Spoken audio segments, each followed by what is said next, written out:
grab your beverages and turn up your interweb. Solving the world's problems 12 ounces at a time. It's Dudes and Beer.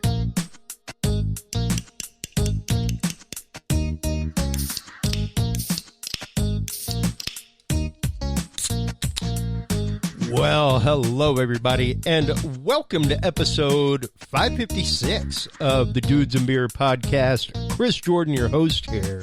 Welcome to all of our listeners nowadays up in the Poughkeepsie area, WMLD land, the voice of the Hudson Valley. So glad to have you guys aboard these days. Tonight, our guests, we have two guests tonight. So rare that we do that, but going to be more frequent this year.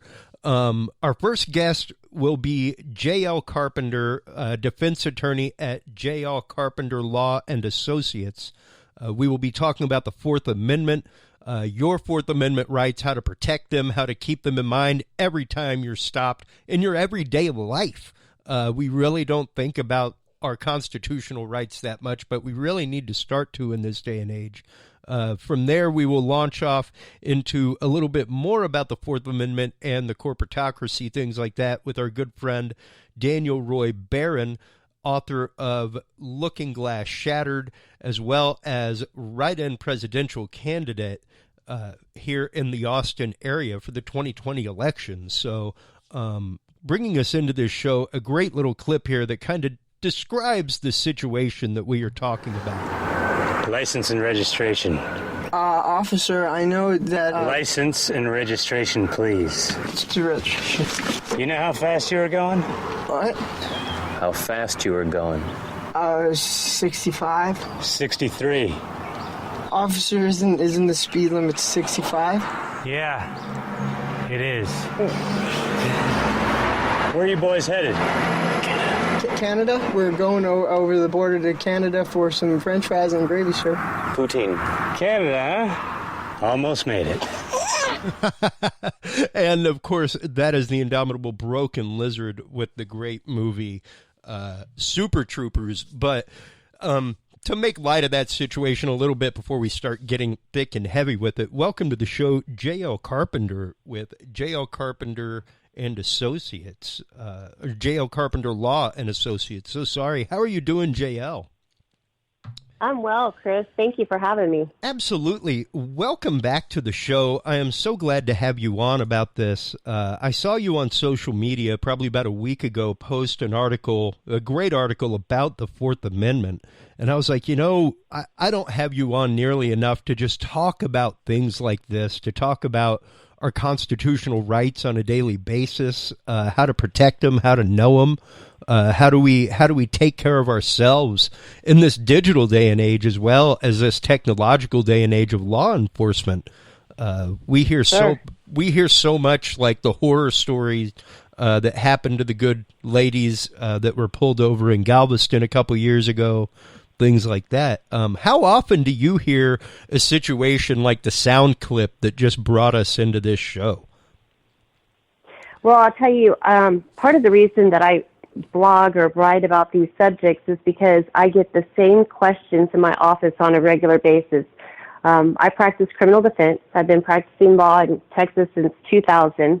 I was a prosecutor the first 3 years and got my trial experience on those training grounds. And I've been practicing criminal defense ever since. But a lot of the folks that come into my office, usually it's for DWI cases, and those start with traffic stops. And the reason I wrote the article on social media last week was because I had two clients hire me on DWI cases, different jurisdictions. Both were thrown out on the first day of court because the judge determined there was not probable cause for them being pulled over in the first place. Oh, wow. Fantastic. And how was that determined that there was no probable cause to be pulled over in the first place?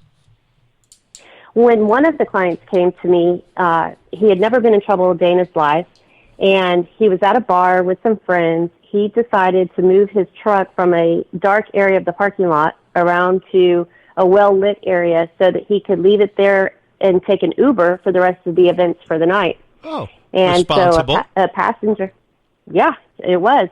A passenger jumped in his truck They pulled the truck around, and a police officer approached him, pulled him over in the parking lot, and then it stemmed from there. When he was sitting in my office, I said to him, something doesn't add up. What was the reason the officer pulled you over in the first place? Now, in Texas, parking lots are considered public roadways. So you can get a DWI in a parking lot. Absolutely. But I kept asking him, I don't understand why the officer had a reason to pull you over in the first place. And what ended up happening was when I got to court and found out more information, the passenger was seen by the officer hopping in with what the officer thought was an open container. When the officer approached the driver and did more investigation, we found out that it was a closed beer. It wasn't open, so there's no open container. But what I argued to the judge was, for all the officer knew, that could have been a Diet Coke. You know, he doesn't know it's alcohol. And so he really had no reason to come in contact with the client. Now, the client was very cooperative with law enforcement in their investigation. He gave a breath test, which normally most people won't do. And the legal limit in Texas is .08, and he came back at a .086 at the time he gave the breath test. But when the judge heard the basis of the stop, he determined there was no probable cause, and so the prosecutor dismissed the case, and the client went home. Wow. But we have these questions come up on a regular basis, and, you know, there's different types of traffic stops, and that's kind of what led me to writing the article about letting people know their rights, especially for the youth. And you and I have talked about this in the past. It's that if there's a young person who gets pulled over and they don't necessarily know their rights, then they could be subjected to misdemeanor or even a felony that could affect them for the rest of their lives. Yeah, exactly. And I mean, you know, just a little background for our audience here. JL and I actually went to high school together many, many years ago. Right. And how many people did we mutually know that began their college years like that? I know. I myself had something that was not criminal charges, but was there on my youth jacket. It disappeared when I turned 18, things like that. But many years later, I spent time on paper. And despite the fact that it was released by the judge, anything like that, you know, it has literally popped up whenever I've gone out to rent apartments. It's come up on credit checks. All kinds of things. And that was not of it. It was a what would in Texas be a felony possession, but a minor possession. And it just about ruined my life. Granted, I was an adult when it happened, but I know people definitely that when I was youth minister, things like that, their record is there, and it's loud and clear until the day that things are expunged. Right, and that takes time. But, you know, what I'm seeing a lot of right now with the youth is the THC oil in the vape pens. And, you know, because folks are using the vape pens a lot, and then they're adding the THC, and people think pot's not a big deal. What they don't realize is that THC oil is actually a felony. And so they get pulled over on traffic. And now recent case law says if an officer smells the odor of marijuana, that gives them permission to search the vehicle.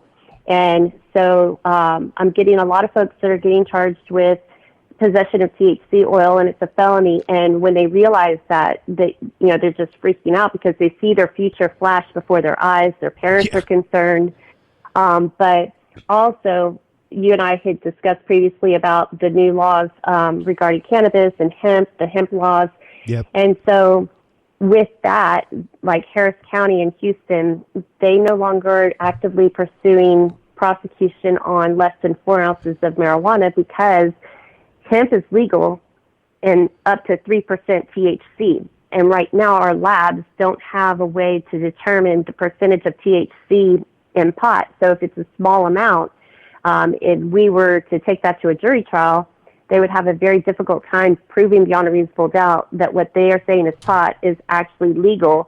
because they'd have to prove it's greater than 3% THC. They just don't have the means to do that. And so that goes the same with THC oil.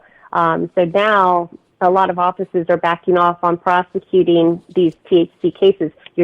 You're still going to get arrested. You're still going to go through the system, but then the prosecutor is going to put it on hold until, if and when there's a way that they could prosecute with the proper labs within the statute of limitations.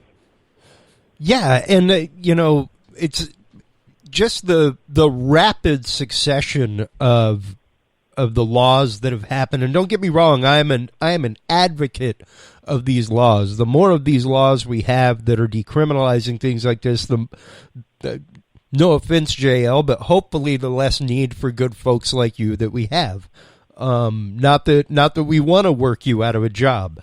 But when you're talking about things like, we've now got like 70-year-old women that have been pulled over for CBD oil that now have records, things like that, like what happened up in DFW with the TSA agents, that kind of stuff. So, yeah, and also, go ahead. Yeah, Chris, but also, these little cases are not going to work us out of a job. There's definitely bigger fish to fry, and they bog down law enforcement. So when you have officers on duty and they're dealing with a little pot case of less than 2 ounces with some kids or whatever, it takes them away from the more serious offenses that need their attention. If there's a woman who's being beaten, or if there's, God forbid, an accident that was an intoxication manslaughter, these officers have other things they could be focused on. And so taking these little things like decriminalizing marijuana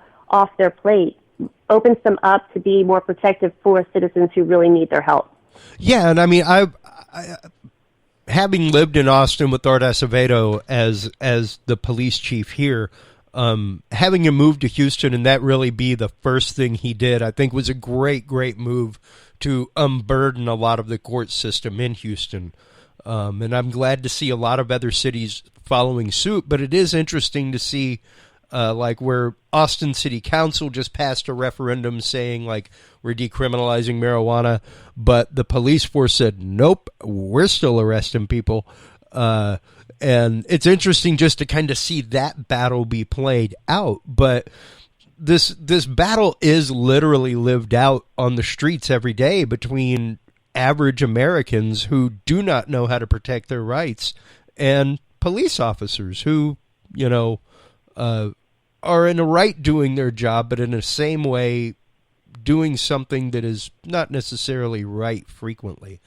Well, and the problem is that, there is a law, right? And the law's on the books. And as a law enforcement officer, you swear to follow the law and enforce the law. Yeah. And then you have politicians come behind you and say, well, we're not going to follow the law. And so it kind of puts you in this situation of, what do I do? But what we have, I live in a small town called Friendswood, which is about 40 minutes south of Houston towards Galveston.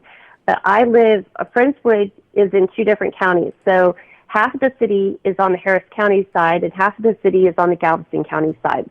Yep. Now, Harris County has technically decriminalized marijuana cases. So if a kid gets pulled over and they have less than 4 ounces on them of marijuana on the Harris County side, they're going to get a ticket and told to come to court on a certain day. So they're still being prosecuted, but they're not taking up space in jail and the time of the officers are being processed. So they're still being prosecuted. They do a special program if they're a first-time offender, and then the case gets dismissed and they're eligible to have it expunged a little bit further down the road, right? Whereas if the kid drives just across the line to Galveston County, they're getting arrested and they're being prosecuted. So it's really unfair that the law's not consistent, and even within this one little city, depending on where you are, you're going to be handled differently for the same offense. Yeah, exactly. And I've seen that play out so many times down there in that area with friends of mine. It's strange once you start getting into those interjurisdictional places like that. And now let's kind of walk people through here, JL. Before they call you before they call JL, what should some of their steps be on an average police stop? Like if they're being stopped by the police? I always say don't fight it on the street. Be cooperative, but also you don't have to tell everything. You're not obligated to help with their investigation. You're not obligated to say anything that's not in your interest. So, if you are, or if you get pulled over for speeding, let's say, and they ask you to step out of your vehicle, or they ask to search your vehicle, unless they have a reason to arrest you, you don't have to step out of your vehicle, and they don't have a right to search your vehicle. If they have a reason to arrest you, and in the state of Texas, any traffic offense except for speeding and, oddly enough, having an open container, you can be arrested for. So if you don't have a driver's license on demand, or if you don't have proof of insurance that can be verified, those are things that you could be arrested for. If they determine there's something small that they want to arrest you for, they'll detain you, and then that gives them reason to search incident to arrest. And then your vehicle can get towed, and then there's a vehicle inventory that can be done. So if you have your friend's Adderall pill that's not in a prescription bottle in your car, and they're searching your car and they find it, that's going to be a felony possession case on this kid that was just originally pulled over for speeding. Yeah, and that kind of stuff happens all the time. Yeah, I know. And like I said, folks, your good host here has spent time on paper in his life. I found it hilarious that the drug offender class was more expensive than the drug dealer class in the probation system. I thought that was funny. I was like, you'd think the dealers have more money. But yeah. But there were so many people there that was the situation where they'd, gone out and taken their mom to the hospital a couple of days earlier, went out, had a couple drinks, got pulled over, and it wasn't even the alcohol that got them in trouble. It was the pill. Right. And the other thing is that people want to, we're raised to obey authority. So people want to be cooperative with law enforcement, but things like if you're being pat down, consent, if they have your consent, then that overrides everything. That's right. If they are patting you down, the pat down is on the outer part of your clothing, and they're looking for something that can harm them, like a gun or a knife. So if they feel a plastic baggie bulge in your front pocket, without your consent and without you being under arrest, they can't get to that. Yeah. Yeah, and that's just it. Had I known my rights the night that I got pulled over, it would have been a totally different situation. I was one of those people that was like, yeah, of course. Okay. Hey, anything happens. It was 2:30 a.m. I was on my way back from a show that I'd worked, and I rolled the stop sign. They found something in the trunk. I went to jail, and when I got to my lawyer, told them the story. He was like, okay, yeah. And the cop said that he'd help you out, because you didn't have a record, and, you were helping him out. It's like, yeah. He was like, so how'd that work out for you? Yeah. That was like the coldest moment of reality ever, where it was like, he's absolutely right. Like I was raised my whole life to respect that authority and to just cooperate and to just do what they ask. But frequently doing what they ask is not in your best interest. Unless it's something like, I smell alcohol on your breath, or there's a really strong odor of marijuana in the car, sir. Just say no. Just say no. The other thing I don't think that people understand is that once you say, I want a lawyer, that's the end of the questioning. So it's magical, and they have, law enforcement are equipped now. Most of them have dash cam and body wear cameras. So they have audio, they have visual, and it actually protects both sides, to have these recordings. But, as soon as they start to initiate that stop, they're starting their investigation. They're turning on their recordings. They're turning on their audio. They have a microphone on their lapel. Everything you say is being recorded and is going to be used against you. So if you choose not to engage, if you get to a point where you feel like this is probably not where I need to be answering questions, then tell them I don't want to say anything else unless I have a lawyer. And then that's it. That terminates all the questioning so that, that way, like I said, don't fight it on the street. You might still get arrested, but then you have a chance to hire a lawyer and sort it out properly in the courtroom. Yeah, that's it. Exactly. And it could not have said it any better. Imagine that. It came out of a lawyer's mouth, folks. Like, there's such a good reason to just invoke your right. Just invoke your right to counsel, and just say, I really feel like I should have a lawyer present to answer any more questions. And like she said, you may spend the night in jail, something like that. You'll still go through the process, but whether or not things end up as bad as they may end up is a totally different story. That's right. That's right. And even if you're not intending on, I have clients that say things because they think it sounds better and it's not the truth. And I'm like, why did you lie? The truth was fine, Yeah. And they're like, well, because I thought this would be better. And I'm like, this is why you should just not talk. Yeah. And that's just it. No, it's not better. Just say it. Just say what it is. Whatever it is. Just say it. Unless it's something that is horribly, horribly incriminating to you, at which point, once again, refer to Rule 1. I need the presence of a lawyer. I would like my lawyer. I would like my lawyer. And I would like to call JL. That's just it. And, thank you so much for coming on and talking about this. I mean, it's something that I've always been passionate about.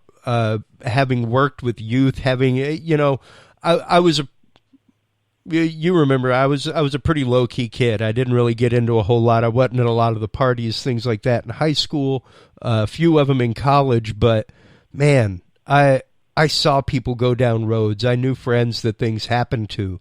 I knew friends that had rap sheets by the time they got out of high school that never ever left. And we grew up in a great area. We did. We grew up in a pretty advantaged area, folks. And that doesn't change the proclivity of a teenager, of an early 20, people like that. I mean, even being an advocate for marijuana like I am, I'm still somebody that's like, wait till you're 21, kids. Just wait. Yeah, well, and that's why I spend a lot of time going around giving speeches to youth to educate them here locally. I've gone to my daughter's sorority at Texas A&M and spoken to the girls up there because in college you have that combined group where some are not 21 yet and some are 21, and you've got alcohol at parties. So what do you do there? But for the grace of God go I, because I remember back in our day, we had keg parties, usually out in the woods. What? Yeah. No. And nothing ever happened out off Highway 99. I know. And there was 2 times I remember I walked into the woods to tinkle and put my cup down, and when I walked out, the party was being raided. Thank God I didn't have a cup in my hand. Yeah. And then I went to the bonfire when we used to have them in Aggie Land, and I was under 21, and I went into a porta potty and had put my cup down, and when I came out, they were writing MITs, minor possession tickets to everyone. Thank God I didn't have, by the grace of God, but everyone around me, and that's something else I see a lot now, because when we were growing up, we didn't have minor in consumption tickets. We had minor in possession. But now they're giving out minor in consumption. And so what I see locally is that when they bust parties, house parties of underage drinking, then they ask the kids with their body-wear camera running, they'll ask the whole group of kids, if you did not have anything to drink, raise your hand. That's an admission, right? So if the whole party sits there, nobody raises their hand. Yeah. Well, you just got the whole party to admit that they've consumed. Yeah, exactly. Thanks for the Thanks for the trick question, Teach. Like, that's good enough to confuse an adult. Much less the fact that anybody that does raise their hand just incriminated everybody else. Right. So, right. Yeah. I know. And it's just, since we've come of age, JL, there have been so many changes to the law. There have been so many things that pop up, so many keywords that pop up in media that are now used in law. Things like that, where it's like, wow, man, the things that get a kid kicked out of school now. I know. That stay, much like any legal records, stay with you. To employers, all kinds of stuff. So it's one of those like, man, I've got a 3-year-old in the next room, almost 3, and it's one of those like, geez, the legal world that's going to exist by the time he's in school, the paperwork I'm going to have to fill out to be in PTA or to go on any kind of school trip, is going to be immense. Well, I tell you, don't blink your eyes because they grow up fast. Mine are now 22 and 20 years old, and I think that they had a little bit of a different upbringing having a criminal defense lawyer as their mom because I was always cautious. Of course, I would always ask them questions that I always knew the answers to just to see how they would answer. When my son first started driving, he called me and said that somebody had backed into his car at the school parking lot and dented it and took off. And I said, immediately, my lawyer mind kicks in. I said, well, hold on, don't go anywhere. Let me have the school pull the videos so we can see who it was, see if we can get a license plate. Right. And he goes, okay, mom, let me just tell you, it was me. I accidentally backed in. yeah, like, did he think you weren't going to go SVU at that moment? Like, come on, this is what you do for a living. Right. But, and when we have another episode together, Chris, I'd like to also talk about some of the things that I had to really, instill in my son as he made choices, because I have seen so many innocent men get accused of sexual assault from a consensual intercourse relationship. Yeah. And then the next day she's mad, or there's some situation that's causing her remorse, and what was consensual on Saturday night, on Sunday morning, it's considered rape. And not to diminish or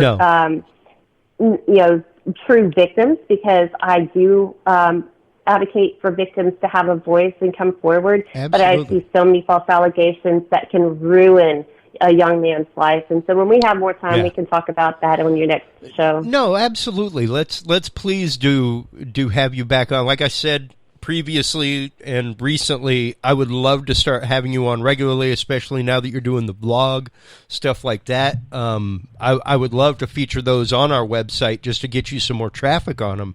And get some more eyes on them, because the things that you're doing to bring these situations to light in an everyday legal way is great, JL, and so absolutely necessary in this day and age for parents, for kids, and just people out there. Like I said, people unfortunately do not know what that great Constitution actually holds.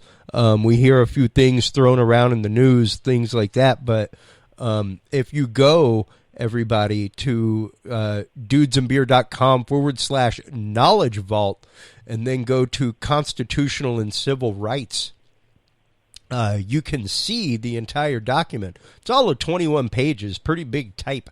And the whole part that we've been talking about tonight is the Fourth Amendment, the right of the people to be secure in their persons, housings, papers, and effects against unreasonable searches and seizures shall not be violated. No warrants shall issue, but upon probable cause supported by oath or affirmation, and particularly describing the place to be searched and person or things to be seized.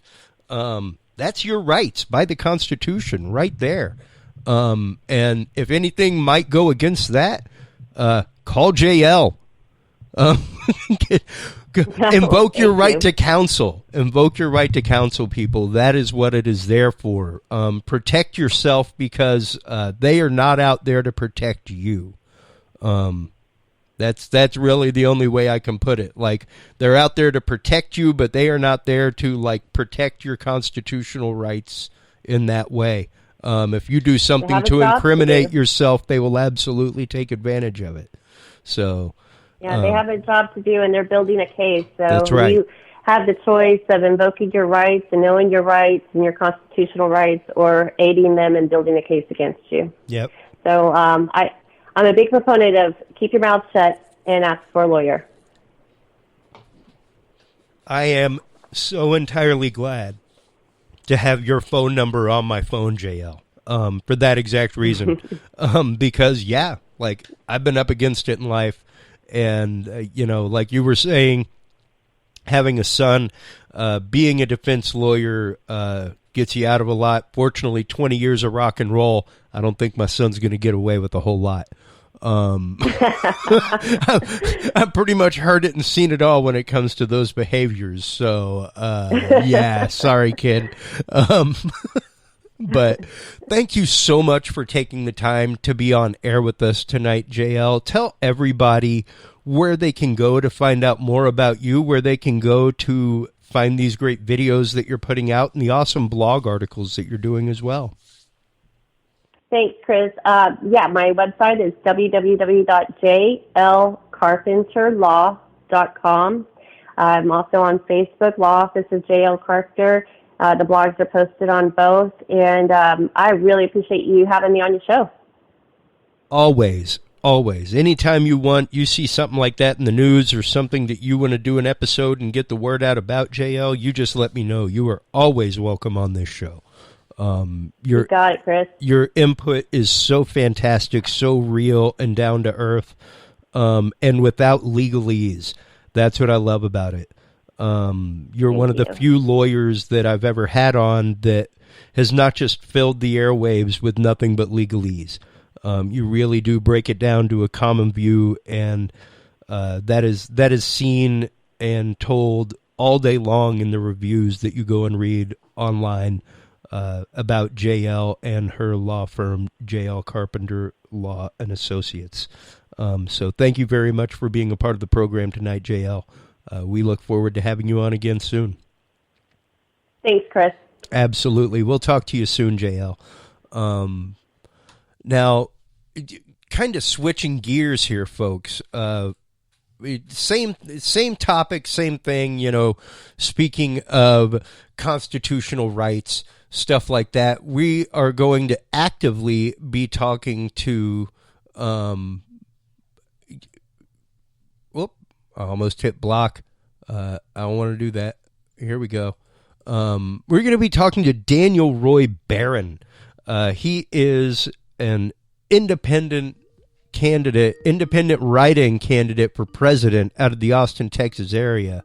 He's been running the e-town halls, things like that. Welcome, Daniel Roy Barron. How have you been doing, my friend? Oh, thank you, Chris, for having me back on. It's great to circle back with you. Been busy with the great mandate for direct vote, One Voice Now, and the hashtag e-town halls, electronic town halls, first pitched by President Ross Perot in 1992, and I'm calling him the president because a lot of people believe he did win. It was declared he had 20% of the vote back in the 90s. But people have been so fed up with the whole voting system, and we saw the Iowa caucus debacle. What we're proposing is actually light years ahead of the current voting system, and things that we have on the plate. And I've been, since I met you, and we were there, Bob was with me here in Austin for a week, and every day I really honor Bob Dunsmore, and his work over his lifetime is unbelievable. Yeah, man. Documentary. It was a great documentary called Bolivia Beyond Belief from 3 years in Bolivia, and he had to escape for his life. Really heroic guy. And then David Frank with One Voice Now. These are two gentlemen that I speak with probably every few days. I've kept in touch with both of them, and they have great ideas on majority will for the people and bring direct voting for the first time ever, and to move away from this representative queen, king, ruler type government that we have now. And so exciting times. Yeah. And I mean, whenever you came on last time, I remember it was literally like an hour or so before you came into the studio to come on live that you told me he was coming on with you. And I was like, well, who is he? And I started doing some research and stuff like that. And then he got here and it really all tied together. And I was like, oh my God. Wow, like this is amazing. This is great stuff. And to hear about the great mandate, to hear about the concept of making decisions in law that affect up to 7 generations, that you don't make anything that isn't good for the next 7 generations after you. Such a beautiful thing. And that's really oversimplifying the great mandate, folks. It goes so much deeper than that when it comes to getting rid of the true means of control that's going on in our country right now, trying to get big money and big business out of politics, out of government, out of the ranks of government. And that's why I wanted to have Daniel Roy Barron on the first time around, and why when we decided to have JL on to talk about the Fourth Amendment, I was like, wow, well, you know who would be great to have on is a possible presidential candidate. Since we're in this political climate right now, things like how do presidential candidates weigh in on this topic and the concept of illegal search and seizure of citizens, things like that. So, I know you were tuned in while we were on air, things like that, Daniel, but give us your opinion on the current state of Fourth Amendment, things like that here in the United States. Well, thanks for having me on. One thing for the record, I think this is an important thing to say, is like any candidate, I've never been in a secret society. I've never been associated with intelligence. I've never worked for the CIA or any of the all those acronyms of intelligence. I've never had anything to do with that. And so that's really important, because I actually just saw that Mayor Pete, who's running for president, was with the Intel. He was with the Navy Intel, and that's questionable right there. I mean, no, exactly. I'm sorry. I just reloaded some stuff on my computer and I had the crowd cheering effect and I had to throw it in because, like, good luck finding a president that isn't tied like by 3 layers of connection in some way to the intelligence agencies. Well, George Bush Sr. was head of the CIA. I mean, how ridiculous is this? I think this idea that we want to find people that are not associated with Intel or the military, and these things get glossed over in a lot of the things that we're seeing now. I think they're major points, and maybe some other candidates can talk about that more, is like that clear division. Yeah. But one of the huge things that I've seen, I was born in 1968 and just getting into my early 50s now, and I've seen tremendous changes. And when it comes to the Fourth Amendment and protecting our rights to search and seizure, and one of the things I've seen is that we no longer have I call them, we used to have what was called peace officers, and now they're called law enforcement. So the big difference would be now in 2020, they're to serve and protect the corporation, and they used to be about to serve and protect the people. And that's a huge part of why I'm a huge fan of the great mandate for direct vote, or the great mandate for direct democracy, is that it's talking about how do we cut corporate personhood, and that also can lead to ending all the endless wars and closing the 800 military bases that the U.S. has around the world, and there will no longer be the dark star. So I'm really pushing. My ideas are so different than even Bernie Sanders, who I do like. I do like a lot of what he's proposed, having single payer Medicare for all. But this search and seizure in the Fourth Amendment is a huge issue that has been glossed over, and we have to start going back to the time of peace officer. I've actually proposed that we could look at staffing our police force with social workers instead, and have a huge increased funding for social work and for these types of things, where not everything needs to be solved by a gun and a wild, wild west. I do want to point out a horrific story that happened last year. I think it's really important when maybe people haven't followed this, but it happened in Texas. It was in Fort Worth, where a neighbor called because the neighbor's door was open. And it speaks to several things that I don't think we heard when this story broke. But the police officer showed up, killed the lady of the house who was living there, just came in that, and just pulled a gun and shot this innocent person. And so, number one, I think it speaks to the fact why the neighbor doesn't go check the neighbor's house. Why is everybody just calling the cops on everybody, it seems like? I mean, that's one issue. The other issue was, why are these cops just shooting everybody? It's really horrific what we're seeing. And these are not the kinds of things that happen like more of the Mayberry. These were the TV shows that I grew up as a kid in the 1970s, and more of a peace officer kind of thing. But I feel strongly we've turned into this George Orwell 1984 dystopia police nightmare. It's a police state, and our police look the same as military. So I would go so far as if I were to be president, I would start looking at having different uniforms, having our police be more like social workers, and even situations that they shouldn't have a gun even to show up. Like in England, it's common that police officers don't have guns there, and they're not just shooting first and asking questions later. Yeah. And that's what we're seeing, and that's what I do promote Black Lives Matter, and it's really an important cause to point out that so many people are just getting shot, and you're way more likely to get shot if you're African American or minority, and it's true. And these types of things, we really can look at the police and like, what are these? Everybody's afraid of the police, and nobody wants to really even talk with them. If they wore uniforms that were a lot more comfortable and a lot more like approachable, that we would even talk with them or like have anything to do with. Everybody, I feel like from all walks of life, are just frightened by them, and it feels like Nazi Germany in the U.S. right now. Well, there definitely is, and much like the clip that I played earlier, you can hear the intimidation in the voice of the kid being pulled over. And granted, it's a comedy sketch, but we've all been there. Hell, I'm a grown-ass man, Daniel. I'm 44 years old, going on 45 this year. But I tell you what, when those rollers pop up behind me, man, there's a flutter in my tummy. Happened all of a couple weeks ago with me and my wife coming back from Houston. We were driving along, and all of a sudden, whoop, whoop, whoop, whoop, couple little light flashes, and we pulled over. I mean, granted, it was just that our registration was out.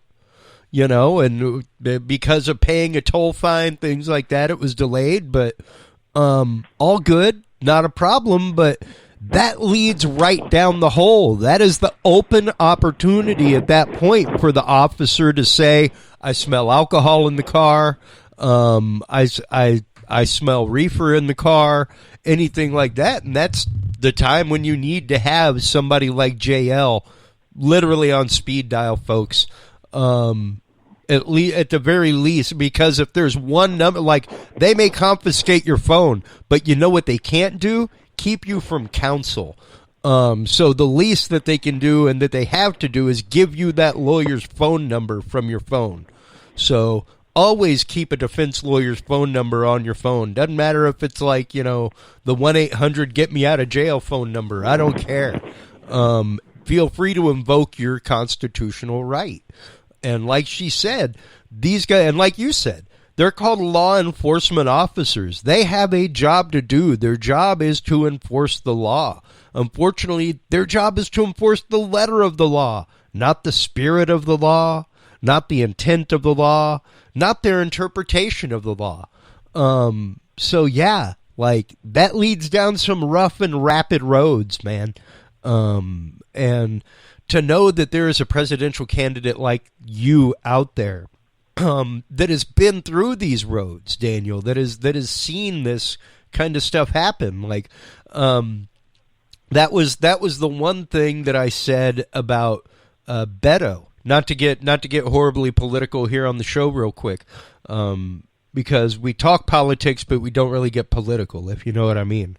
But whenever it came to his DUI and his DWI and leaving the scene of the crime, it was one of those like, dude, why didn't you just tell the story? Like, you were a panicked 25-year-old kid. You were drunk. You left the scene of the crime. Just man up, face front that, say that that's what happened, and move on. Because once the media finds out that that's what happened, buddy, they're going to dog you on all day on it because you left the scene of a crime. You know? But it really is one of those, like, get out in front of it. Say what happened. Say what's there. It's okay. You're human. Imagine that. A president's human.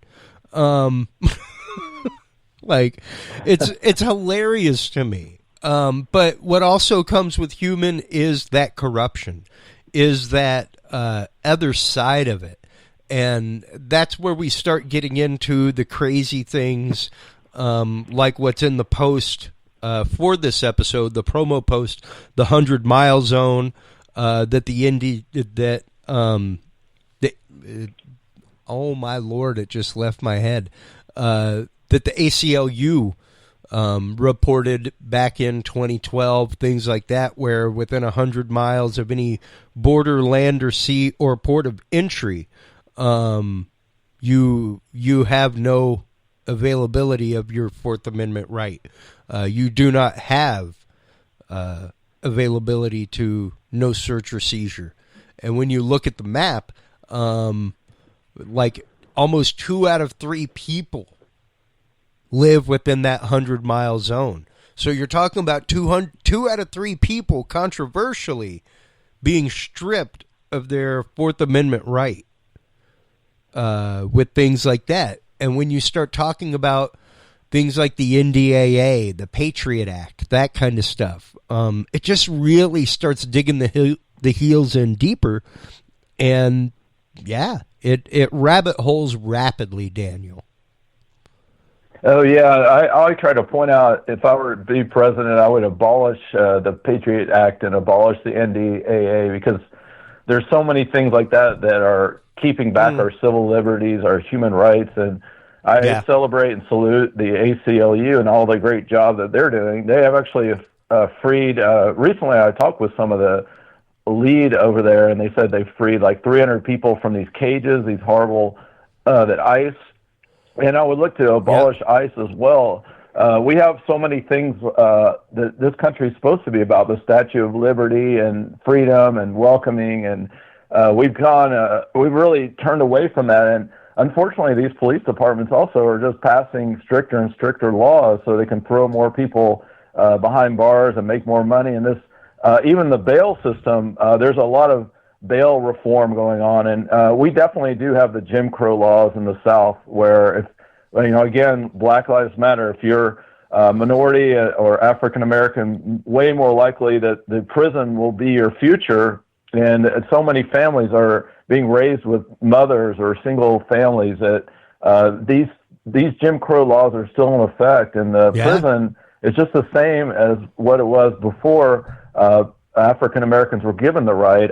I would go so far as to say if someone's arrested, they should be able to vote again after they come out of jail. And the other country, we're just following the lead of what other countries do. Some other countries are actually closing down their prisons, like Netherlands. I was just reading they've cut their prisons by half, and and also legalizing and decriminalizing all the drugs, like Portugal. So I try to, as we talked about last time, try to get rid of the military police industrial complex and give things back to the majority will of the people. I'm glad you played that clip last time. People can go check it out in archive, where you played the famous speech by President Eisenhower, who warned us about the military industrial complex. But now it's also the military/police industrial complex, because they're actually even buying older military grade equipment is going into our police forces around the country. Yeah, no, that's been happening for years and years.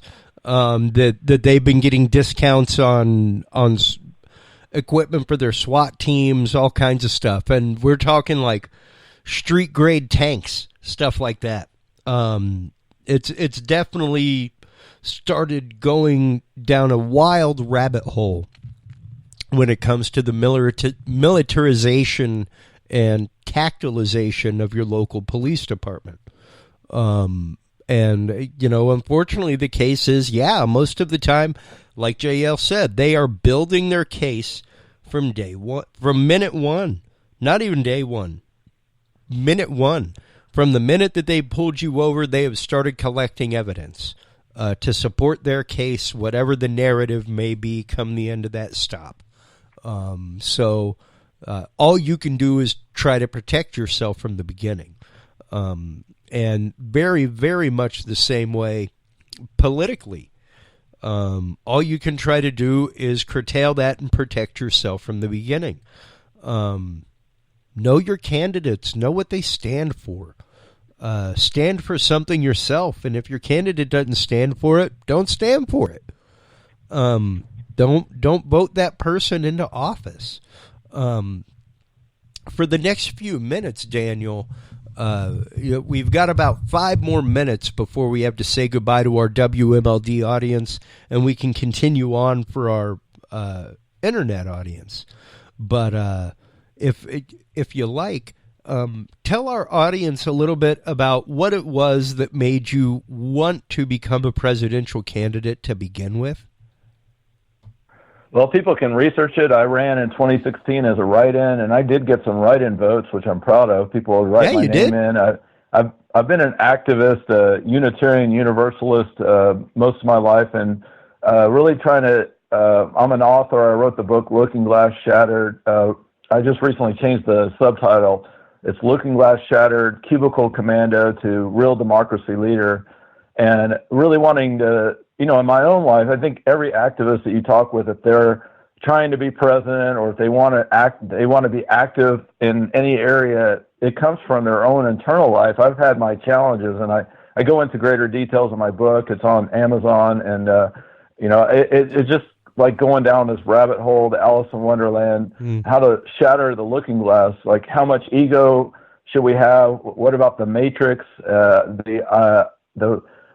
What are we facing as far as World War III internally, but also externally? Like, what are things that we can do to be more at peace? So I've been traveling the world and going to different retreats and learning and things like ayahuasca. And I just did Vipassana, which was really helpful last year in Kaufman, Texas. It's a 10-day silent meditation retreat.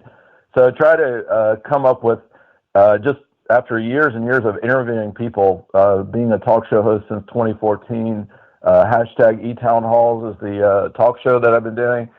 It's all just led me up to this, and I did see a psychic here in Austin. I haven't told you this story, who predicted that I would be this great leader one day, and I've never fully understood how that would manifest, but they did like a reading on me, and I guess I've always held on to that one meeting. You just never know what the psychic would predict, but I guess I've been really holding on to that. Oddly enough, somehow this is all going to come true. Hey, Daniel, you say that, my friend. I'll share my psychic story with you real quick.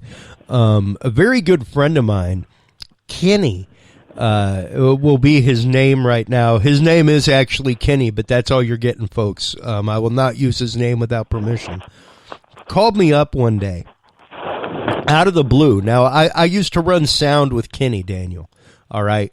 And we ran sound at the same venue in Portland, Maine for years, and we stayed friends, but it was one of those, like, we had each other's numbers. Occasionally we'd text each other something funny, but, didn't really talk. And he called me one day and he was like, "Hey man, what's up?" I was like, "Not much." He's like, "I have someone here that wants to talk with you." I was like, okay, that sounds kind of creepy. And he was like, no, seriously. I'm not going to tell you anything about him, but we were talking and I mentioned you, and immediately he said, "I need to talk to him." And he was like, I just want you to know, I'm going to hand the phone over to him, and I need you to just listen. That's it. Don't respond until he stops and until he asks you something. Just listen. I was like, okay. And he started going, man. Going. And like telling me deep stuff about, like, things that Kenny didn't know about me in my life. And it was like, whoa, wow. And I ended up meeting this guy. Had an even more amazing experience meeting him one-on-one, and he became kind of a spiritual advisor for me for a little while. It was great. And just before he passed away a couple years ago, but just before his passing, he knew about my shows, things like that. And he was like, Chris, I want you to know something. People are going to start sharing their stories with you. You won't know why, but the stories will be shared nonetheless. And they need to be shared, and you need to let people tell their story. And since then, man, like, the floodgates have just fallen open. It's been wild, like, just to sit back and see the ride that this show has gone on with guests and people like you, people like JL, stuff like that. Gone from casual conversation around a table to really hard-hitting conversation with people that are actively doing things. And it's great. It's great. But that's why I don't discount when people are like, so I heard this psychic, right? Or I saw this psychic. Like, I don't discount it. Because you never really know who those people are that you're going to meet. You never really know who those people are that are going to move you to that next moment. What was it after this revelation of yours, Daniel, that really steeled your resolve into going into the presidential election and campaigning again? Well, I guess part of my background for the audience is my background is a Jewish background. Although I have walked away from the major religions, I do feel the spiritual connection and more of the indigenous, aboriginal ways. So, but I do have relatives that died in the Holocaust, so I can relate directly to what's going on in the U.S. and feel I don't want that to happen here, to put a foot down. And I actually celebrate atheism a lot too, but I also feel like a good blend of atheism and spirituality, because I don't think there is anything after we die. I think that's just it. We're just but there's no real proof of that. But so I guess this journey for me has been about the strength card. And when I had some other psychic predictions too, saying that I need to come back to Austin and that I'll have some successful business here. And so I guess some things that I've listened to, and some people have told me things that, like you mentioned in your story, like, how did they know all this stuff? And, but I guess personally, things like having to live in 4 homeless shelters, and knowing how difficult it is to be in a city with no money or little money, and having your, put up a tent and, figure out how to survive, and hiking the trails. What are your options? You either try to live on the trails, or you live in the city, or, when the money is either gone or no money. And I want to celebrate my current roommate. He's let me stay here for free, and I've slowly been getting some more savings up. And I really appreciate that. I think it's trying to, nobody can fully understand what it's like to have either little money or no money unless you've been there, done that. And so that's given me a lot of incentive to go down this road, and some things that my ancestors have had go through. And to be really bold is a bold statement to say, I'm going to put myself out as a presidential write-in candidate and see where it goes, try to shake things up best I can, and be an activist. And I love doing these talk shows, as yourself too. I've been driven to do that and be an author, and the learning. And I've interviewed everybody from Lieutenant General Flynn to people dumpster diving to just try to make it through the next day. Everything in between, celebrities. I've interviewed the full span of what it is to be in humanity. Well, and that's what I love about you, Daniel. Tell our audience in WMLD land where they can go to find out more about the campaign for Daniel Roy Barron 2020. Well, thank you for joining us. It's all about the majority will of the people, but while 100% protecting our minorities. So we're moving away from a representative type of government where we have these queens and kings. We only have like a handful of people, and they're ruling over 340 million. So you can learn more about hashtag e-town halls, which were electronic town halls that came from President Ross Perot. OneVoiceNow.org is what we're working with. 340 million voices. However, this transforms fundamental to society in the U.S. is that we are more in the voting seat, and we're not just putting all our faith in Bernie or Mayor Pete or all the other or Trump, all these other candidates. We're saying no. turn it over to the people. And this is completely cutting the ego and the matrix. We've been conditioned by the matrix programming. So yeah, go check out etownhalls.com. We just celebrated 100 subscribers on our YouTube channel, and they weren't paid for. These are really, actual people that came over and saw the value. Yeah, real people, which is great. I point that out because some channels you go to, you can tell that some people, have just paid for subscribers. So I'm really proud of where we've gone and where we're going with this, and getting the word out is a beautiful thing. Absolutely. In this time. So it's etownhalls.com. You can join the movement. You can sign the great mandate for direct vote. It's a petition on moveon.org, which is part of Occupy movement. I do celebrate and salute Occupy. Actually, what we're proposing with hashtag #eTownHalls is Occupy. And the good news, I did pitch this idea to Austin. They're considering it right now to actually move to a direct voting. We have where people here in Austin are looking at all the issues. We're voting on them. We're deciding. We're debating them. We're getting informed.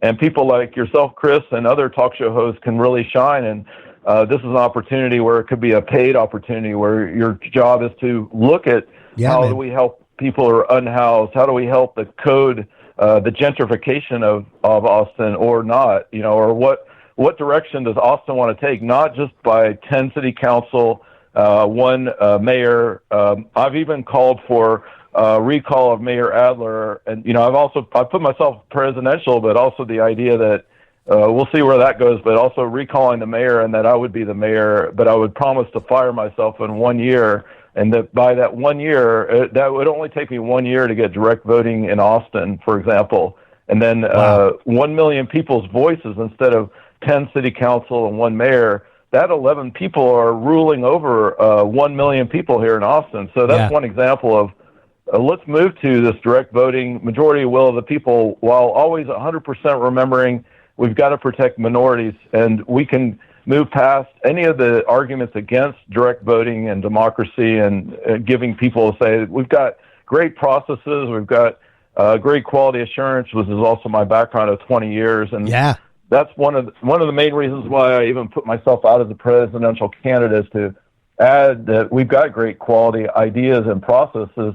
Let's go ahead and just start using them. Unfortunately, we're not doing that right now. So no other candidate is proposing all these things that we've been putting out there. But it's etownhalls.com with an S on the end.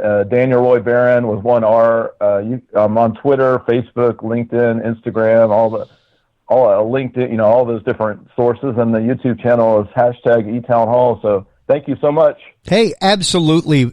Thank you so much. Let's definitely have you back on here soon to talk about how we can shake things up with #eTownHalls, what we can do about getting direct election in, that kind of stuff. Daniel, thank you so much for coming on to piggyback this episode with JL Carpenter this evening. Please do hold the line while we close things out.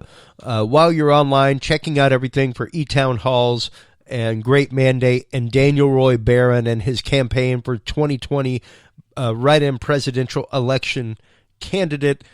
Make sure to stop on by dudesandbeer.com. Make sure to stop on by hcuniversalnetwork.com. Dudes and Beer, the Knowledge Vault, is where you can find all the documents that we were talking about tonight, from the Constitution to the NDAA 2020 to a complete copy of the Patriot Act, all downloadable PDFs, all kinds of great stuff. Thank you so much to our guest tonight, JL Carpenter of JL Carpenter Law and Associates, as well as Daniel Roy Barron, 2020 presidential candidate and author of Looking Glass Shattered.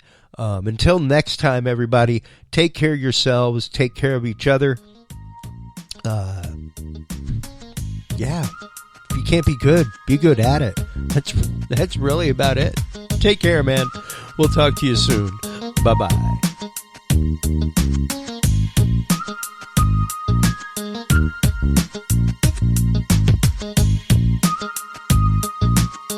Thanks for listening to this episode of the Dudes and Beer Podcast. PodcastCadet.com. Listen to our audio streams or chat with us live, download the official Dudes and Beer app for Android and iDevices, available on Google Play and iTunes markets. For more episodes, content, and information, visit us online at dudesandbeer.com. You can also find our episodes on Breach.tv, iHeartRadio, Spreaker, SoundCloud, iTunes, YouTube, Stitcher, or your favorite podcast service. Dudes and Beer is a proud member of the HC Universal Network family of podcasts. For more about our sponsors and other podcasts on this network, visit hcuniversalnetwork.com. Thanks for listening, everybody, and until next time, drink responsibly.